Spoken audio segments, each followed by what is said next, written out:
কই যাইতাছো মা? মা তুমি কোথাও যাইবা না। যাবো না কি করবো? আমি 8টা বছর বিদেশ করে এলাম, তোদের জন্য আমি কিছুই আনবার পারি নাই। মারে, আমি যখন বিদেশ গেছিলাম তোরা সবাই টাকা পয়সা দিয়া আমারে পাঠাই দিছিলি। আমি তোকে কেমন মারে, কেমন মা 8টা বছর বিদেশ থেকে এলাম, তখন লিগা কিছু আনবার পারি নাই। মা তোমার কোথাও যাইতে হইব না, তুমি যদি আমগো সাথেই থাকো আমগো কিচ্ছু লাগবো না মা। এই তুই চুপ থাক। লাগবো না মানে সব লাগবো। ও মা, বিদেশ যাওয়ার সময় সমস্ত টাকা আমি দিছি, আর এখন তুমি কইতেছ লাগবো না। আমার প্রত্যেকটা টাকা পাই পাই করে লাগবো। হ্যাঁ ঠিকই তো মা, তোমার কি শরম লজ্জা কিছু নাই? তুমি বিদেশ যাওয়ার আগে কি বইলা গেছিলা? হ্যাঁ, তুমি বিদেশ যাওয়ার আগে বলছিলা আমাগো জন্য তুমি গয়নাগাটি আনবা, টাকা পয়সা দিবা, আর এখন তুমি খালি হাতে ফিরাইছো। কেন তুমি ফিরাইছো? তুমি মরতে পারলা না? হ্যাঁ আফু একদম ঠিক কথাই কইছে। তুমি যদি কিছু জিনিসপাতি নাই নিয়ে আসতে পারবা তাইলে বাংলাদেশে কেন আইছো? তুমি বিদেশে থাইকা পয়সা গুলা মইরা যাইতা। আর তুমি যত বড় বড় গপ্প ছাড়তেছ, তুমি তো আমার ঘরের উপরে পড়ে থেকে খাও। হ্যাঁ হনুমান, টেয়া দিয়ে তো দিয়ে না, এই বাড়িতে আর থাইকো না, বাইরে হয়ে যাও। আল্লাহ গো ম্যাডাম, একটা কথা কই যদি কিছু মনে না করেন। কও নুরুজা, কও। আমার সন্তানরা কইলো কত অপমান করলো, আর তোমার কত তো আমার গায়ে লাগবো না।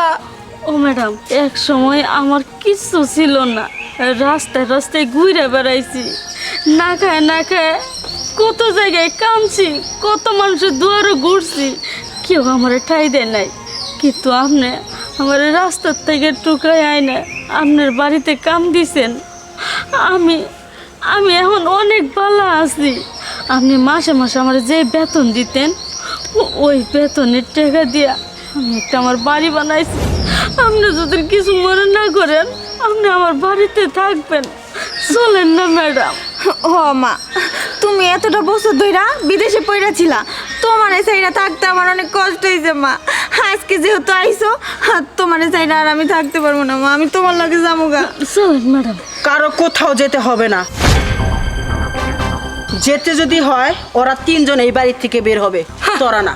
মা তুমি আমাদের 3জনকে এই বাড়ি থেকে বের হতে বলবে, আর আমরা 3জন তোমার কথা মতো মেনে এই বাড়ি থেকে মাথা নিচু করে বের হয়ে যাবো, তাই না? তো খালি হাতে আবার বলছো আমাদের বাড়ি থেকে বের করে দিবে, তোমার সাহসটা তো কম না। শোনো, বাড়ি তোমার নামে ছিল, এখন নাই, টাকা দিছি না, এখন বাইরো। কয় টাকা দিছিলি? কয় টাকা দিছিলি কর? কত টাকা লাগবে তোর? কত টাকা লাগবে? কত টাকা লাগবে? এই টাকাটি নিয়ে বাইর থেকে বাড়া, 14 ডবল টাকা আছে। কোনো সময় আমাকে পরিচয় দিবি না, আমি তোর মা। যখন শুনছাস যে প্রবাস থেকে আমার মা এসেছে খালি হাতে, তখন মোর ঘুরে গেছে গা। আর বিদেশ থেকে যে লাখ লাখ টাকা বাড়াইছে, এই টাকা হিসাব দিতে পারবি?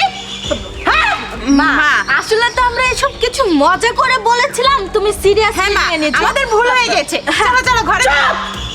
একটা কথা কবি, আর ওই গালের চামড়া থাকবে না গালের মধ্যে। আমার কোনো সন্তান নাই, আমার একটা মাত্র মেয়ে, সেটা তিশা, আমার ছোট মেয়ে, যে আমার বিপদের সময় আমার পাশে দাঁড়াইছে। তোরা দাঁড়াস নাই, বাইরে হয়ে যা, নাহলে আমি পুলিশকে ফোন দিব, সারা জীবন জেলের গানি গানার। মা আমাদের ভুল হয়ে গেছে, মা আমাদের মাফ করে দাও। আমি তো কইছি সারা জীবন আমি সন্তান ছাড়া থাকবো, তাদের মতো সন্তানের দরকার নাই। এই পর বুঝবো না, এদিকে।